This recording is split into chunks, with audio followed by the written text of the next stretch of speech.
មានបងប្អូនដូចខ្ញុំអត់ការនៅរៀនណាខ្ញុំចូលចិត្តតំណាប់ចេកនេះមែនតើតែឥឡូវពេលឃ្លានណាដឹងថារត់ទិញនៅណាទេចង់ញ៉ាំមានតែរៀនធ្វើខ្លួនឯងហើយទាំងអស់នេះគឺជាគ្រឿងផ្សំសម្រាប់យើងធ្វើតំណាប់ចេករបស់យើងខ្ញុំមានចេកមួយស្និតដែរហើយនឹងអំបិលបន្តិចហើយនឹងស្ករត្នោតរបស់យើងសម្រាប់ចេកនេះដែរយើងគួរតែជ្រើសរើសរកចេកទុំជូរទើបមានរសជាតិឆ្ងាញ់សម្រាប់ស្ករគឺខ្ញុំប្រើ2ស្ព្រាបាយហើយអំបិលហ្នឹងគឺមួយចុងស្ព្រាបន្តិចដែរខ្ញុំជ្រើសរើសយកស្ករត្នោតទៅធ្វើឲ្យតំណាប់ចេករបស់យើងឆ្ងាញ់ហើយតំណាប់ចេករបស់យើងក៏មានពណ៌ខ្មៅផងដែរបើសិនជាប្រើស្ករសវាអត់ដូចតំណាប់ចេកដែលគេធ្វើលក់ទេចា៎ហើយខ្ញុំប្រើអំបិលមួយចុងស្ព្រាដើម្បីធ្វើឲ្យតំណាប់ចេករបស់យើងផ្អែមមុតហើយនេះគឺខ្ញុំយកចេកមកបកស្បកចេញឲ្យអស់បន្ទាប់មកខ្ញុំក៏យកវាទៅច្បាច់ការដែលច្បាច់ដៃហ្នឹងគឺរៀងយូរបន្តិចតែបើយើងមានសិនទឹកក្លុកគឺលឿនហើយអត់ចុកដៃទៀតបើសិនជាបងប្អូនមានម៉ាស៊ីនកិនគួរតែកិននឹងម៉ាស៊ីនទៅដើម្បីធ្វើឲ្យចេករបស់យើងគឺលក់អត់បានល្អបើសិនជាបងប្អូនមានម៉ាស៊ីនកិនទឹកក្លុកគួរតែកិននឹងម៉ាស៊ីនទឹកក្លុកហើយយើងធ្វើការបន្ថែមទឹកបន្តិចទៅដោយសារតែតំណាប់ចេកនេះដែរនៅពេលដែលយកទៅកូរវាគឺនាងខ្ញុំបានបន្ថែមទឹកផងដែរបើសិនជាបងប្អូនអត់មានម៉ាស៊ីនកាត់ងើកទឹកក្លុកទេបងប្អូនអាចច្បាច់ដៃដូចនាងខ្ញុំចឹងផងដែរចាគ្រាន់តែថាច្បាច់ដៃគឺយើងចំណាយពេលរៀងយូរហើយចេករបស់យើងអត់ម៉ត់ល្អនោះទេឥឡូវនេះគឺចេករបស់យើងបានច្បាច់រួចហើយបន្ទាប់មកនាងខ្ញុំក៏យកឆ្នាំងចាវមកដាក់ឲ្យក្តៅដើម្បីដាក់ស្កររបស់យើងអួនឆាស្ករក្រហមហ្នឹងឲ្យឡើងឈ្ងុយចា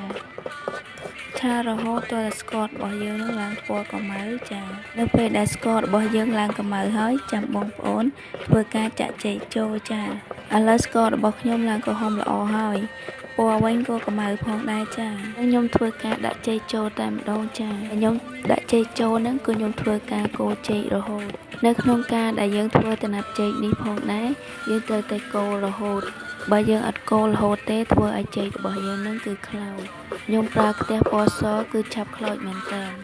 ការប្រើខ្ទះបែបនេះគឺយើងត្រូវតែធ្វើតំណាប់ចេកបន្ថែមការចាក់ទឹកចូលហ្នឹងគឺខ្ញុំធ្វើការចាក់ទឹក3ដងឬក៏4ដងហើយគឺខ្ញុំបានបន្ថែមអំបិលចូលបន្ទាប់ពីដាក់អំបិលហើយនឹងខ្ញុំក៏ធ្វើការកូររហូតទាល់តែចេករបស់យើងនឹងគឺស្ងួតនៅពេលដែលស្ងួតហើយក៏យើងធ្វើការបន្ថែមទឹកបន្ទាប់ពីបន្ថែមទឹកហើយក៏ធ្វើការកូររហូតទាល់តែដាច់ទឹកនឹងអស់បន្ទាប់មកទៀតខ្ញុំក៏ធ្វើការបន្ថែមទឹករយៈពេល3ដងរយៈពេលកន្លះម៉ោងគឺយើងកូរទៅចេករបស់យើងគឺដាច់ទឹកល្អហើយឡើងពណ៌ខ្មៅល្អហើយល្មូតចូលគ្នាតែម្ដង